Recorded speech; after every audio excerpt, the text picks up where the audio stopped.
आरिफ चौधरी साहब, किस तरह देखते हैं ये जो अब जस्टिस मंसूर अली शाह ने जो स्पीच दी है अपना आसमान जहांगीर कॉन्फ्रेंस के अंदर? उन्होंने कहा है, हेलो जी उन्होंने क्या कहा है? सर, उन्होंने कहा है कि ये जो पाकिस्तान का जुडिशल सिस्टम है उसको, उसके अंदर जो इंटरफेरेंस है उसको रोकने के लिए फायरवॉल की ज़रूरत है।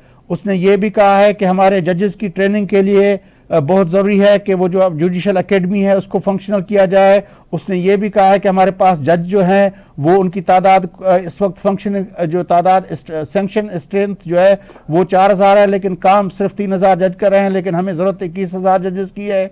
उसने ये भी कहा है कि हमें अपने मुल्क के अंदर जो जुडिशल सिस्टम है उसमें फीमेल्स को मजीद बढ़ाना पड़ेगा, क्योंकि जेंडर बैलेंस के सिवा एक पूरा पर्सपेक्टिव हमारे जुडिशल सिस्टम का वो मिसिंग है। उसने ये भी कहा है कि वकील हजरात जो एडजर्नमेंट्स और स्ट्राइक्स और जो है इस तरह के जो करते हैं काम, उसकी वजह से हमारे जो है केस पेंडिंग में चले जाते हैं। उसने ये भी कहा कि हमारे जुडिशल सिस्टम को मैनुअल सिस्टम से टेक्नोलॉजी और आर्टिफिशियल इंटेलिजेंस पे लाना पड़ेगा ताकि हमें पता चले कि हमें किस तरह के मामलात की ज़रूरत है। उसने कहा कि हमें जजेस की अपॉइंटमेंट का मामला जो है उसको भी बेहतर करना पड़ेगा। जजेस के एहतसाब की बात की उसने कि सिस्टम के अंदर जो इनकॉम्पिटेंट, करप्ट और सलगिश किस्म के जो जजेस हैं उनकी रिमूवल के लिए भी बहुत ज़रूरी है। उसने जो अपना केस मैनेजमेंट सिस्टम पे बात की, उसने कहा कि ये जो इस वक्त प्रैक्टिस एंड प्रोसीजर बिल है उसमें बेहतरी आई है, उसको मजीद बेहतर करने की जरूरत है। और भी बातें की मजमूई मैं बिल्कुल समझ गया हूँ। बात ये असल में कि ये जितनी गुफ्तगू उन्होंने की है ये वो गुफ्तगू है कि जो ओवरऑल सिस्टम में तब्दीली और रेफॉर्मेशन के लिए, सिस्टम को रिफॉर्म करने के लिए जरूरी चीजें हैं। इसका इस बात से कोई ताल्लुक नहीं कि जो इस वक्त पाकिस्तान को सबसे बड़ा मसला दरपेश है और खासतौर पर जुडिशल सिस्टम जिस चीज का शाकी है, जिसकी शिकायत कर रहा है और खासतौर पर जजेस ने जो खत लिखा है उसका इससे कोई ताल्लुक नहीं। ये बल्कि यूं समझे कि जिस तरह इतने बड़े मसले को हल करने की बजाय और उस थ्रेट को समझने की बजाय, उसकी संगीनी को जानने की बजाय या उस संगीनी का मुकाबला करने की बजाय, यानी उसे आप आई वाश देना शुरू कर दें, उसको बिल्कुल इस तरह की बातें जिस तरह चीफ जस्टिस ने कहा कि जनाब ये तो उस वक्त की बातें हैं जब मैं चीफ जस्टिस नहीं था, जब मैं चीफ जस्टिस बना हूं तो उस वक्त तो मुझसे कोई ऐसी शिकायत की नहीं गई। इसी तरह मंसूर अली शाह साहब जो है वो सीनियर प्यूरी जज है, आगे उन्होंने चीफ जस्टिस बनना है, तो इस तरह की गुफ्तगू वो भी कर रहे हैं। तो बुनियादी तौर पर ये मसला वो नहीं है जिसकी तरफ वो निशानदेही कर रहे हैं। मसला इस वक्त जो पाकिस्तान को दरपेश है वो ये है कि लाइफ और डेथ के जब इशूज हों उस वक्त ये पैच वर्क और अशोई की बातें नहीं की जाती। इस वक्त पाकिस्तान का जुडिशल सिस्टम जो है वो क्रिपल हो चुका है, उसके ऊपर इतना शदीद हमला हुआ है और इस कदर यानी मतलब उसकी जद में है, मुदाखलत की जद में, कि किसी शख्स को कोई रिलीफ जो है वो नहीं मिल सकता अदालतों से इंडिपेंडेंटली। और क्योंकि रिलीफ बेसिकली लोगों को चाहिए होता है यानी इंतजामिया की एट्रॉसिटीज के खिलाफ, इंतजामिया के जुर्म के खिलाफ। तो जब आपने पुलिस को और लॉ एनफोर्सिंग एजेंसीज को इतनी ताकत दे दी कि लोगों के घरों तक वो जा रही है, कोई किसी को कोई पूछने वाला नहीं रहा, तो उसके बाद फिर आप जिस तरह की नाजवाजी हो रही है सियासी मैदान में, इलेक्शन के मामले में हुई है, उसको जस्टिफाई करने के लिए और जो केसेस नाजायज बनाया जा रहा है उनको कामयाब करने के लिए जिस तरह की मुदाखलत की जा रही है, इसके सद्देबाब के लिए तो कोई बात नहीं वो कर रहा है, ना मंसूर अली शाह साहब कर रहे हैं, ना चीफ जस्टिस साहब कर रहे हैं। तो मैं ये समझता हूं कि ये मसले का हल नहीं है। अगर इनमें देखें इस वक्त पाकिस्तान के लोगों के लिए दर्द, लेकिन चौधरी साहब, मंसूर अली शाह साहब ने आखिरी जो तकरीर का जो उसका आखिरी नुक्ता था उसने यही कहा कि हमें एक फायर वॉल की जरूरत है, क्योंकि ये जो इंटरफेरेंस के मामलात को जब तक नहीं रोकेंगे तब तक हम एक अपना एक जो सेहतमंद जुडिशरी का तस्वुर हम नहीं कर सकते। उसने ये बात बहरहाल जरूर कही कि इंटरफेरेंस को रोकने के लिए हमें एक फायर वॉल की जरूरत है। देखिए ये बात जो है फायर वॉल जो है वो इन्होंने ही बनानी है और वो फायर वॉल इसके अलावा नहीं बन सकती कि खुद उन्हें बुलाए एजेंसीज के सरबराह को उन्हें पूछे कि ऐसा क्यों हो रहा है। एक दफा आपने अदालत में उन्हें तलब कर लिया और उनसे आपने बात पुछ कर ली, तो आप ये समझे कि आप पूरी दुनिया में भी मैसेज चला जाएगा और आपकी एजेंसीज को भी मैसेज चला जाएगा। बाकी सारी बातें आपस में आप करते रहे, इसकी कोई हैसियत नहीं है।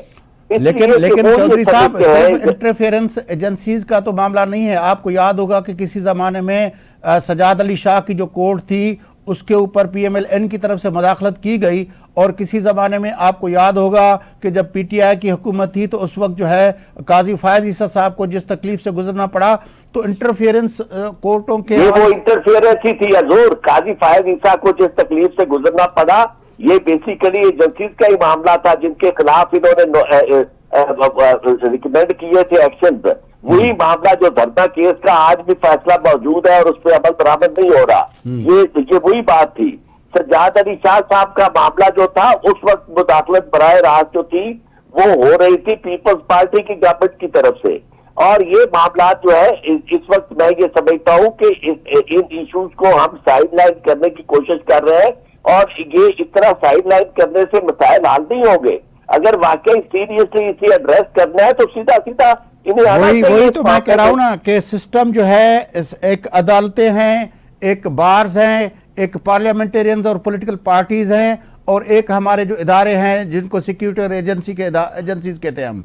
अगर ये सारे इदारे, ये अगर एक मदाखलत की हम बात कर रहे हैं, लेकिन उस सिस्टम के अंदर मदाखलत के तो मुख्तलिफ तारीख के हिस्सों में मुख्तलिफ किस्म की मदाखलतें हमें नज़र आई हैं, और उसमें से जो रिसेंटली जो अपना फैसला भुट्टो केस के अंदर कि वहाँ पे मदाखलत हुई थी, सुप्रीम कोर्ट ने 44 साल बाद ये फैसला दिया कि वहाँ पे मदाखलत हुई थी।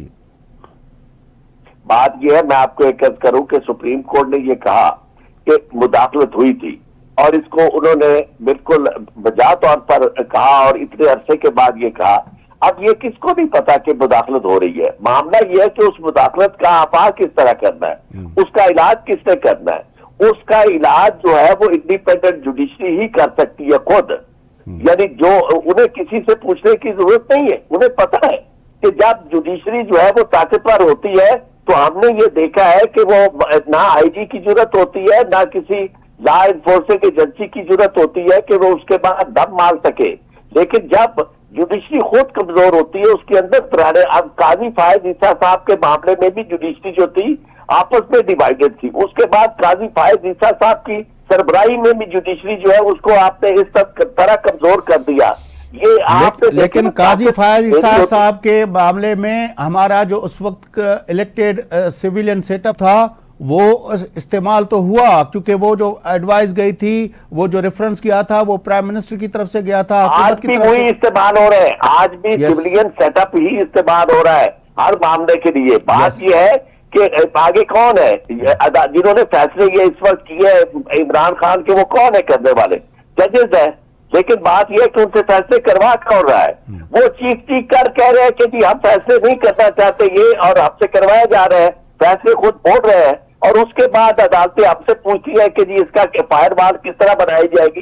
फायरवाल बनाई जाएगी जब अदालतें खुद अपने पांव पे खड़ा होगी।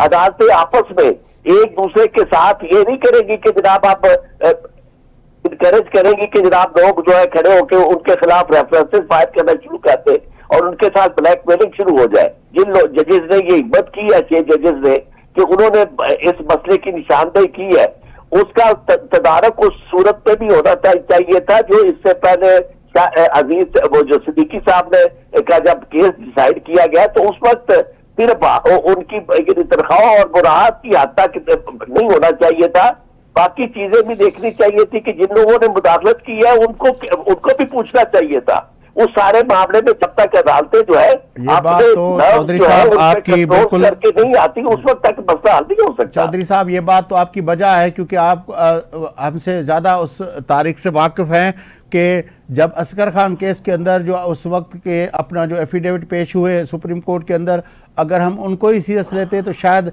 ये बात की मदाखलतों के लिए कोई रास्ता रोका जा सकता था। बिल्कुल आपने दुरुस्त फरमाया, लेकिन किसी तरफ तवज्जो नहीं दी जा रही। उसकी वजह यह है कि असगर खान केस से लेकर आज तक ये सारी चीजें सबके सामने है, लेकिन बात यह है कि वो जो कहते हैं ना कि बिल्ली के गले में घंटी कौन बांधेगा, बात ये है कि घंटी बांधने वाले खुद, यानी जिस वक्त अदालतें खड़ी हो जाएगी ना और वो कहेंगे कि जनाब आपका क्या ख्याल है, उस वक्त परवेज मुशर्रफ जो था उसने जब रेफरेंस भेजा तो क्या हुआ था, अदालतें इकट्ठी हो गई, जजेस इकट्ठे हो गए, वकला इकट्ठे हो गए। अब इस वक्त सूरत हाल ये है कि जिस तरह की पॉलिटिकल पोलराइजेशन है, आपने बारों को तकसीम कर दिया है। पाकिस्तान की बारें जो है उनमें से वो जो सरकर्दा लोग आगे है, वो कोई लॉ मिनिस्टर बन गया है, कोई कुछ ओहदा दे के बैठा हुआ है और वो मुफादात की तकसीम में लगे हुए हैं और जजेस जो है उनको भी आपने बांध के रख दिया है। इस बात को, इस तकसीम को जब तक आप कंट्रोल नहीं करते, और ये काम है क्या, ये सर आप कौन है जो कंट्रोल करेगा? ये जो आप है वो कौन है जो इसको कंट्रोल करेगा? चीफ जस्टिस साहब क्यादत करे इस सारे मामले की।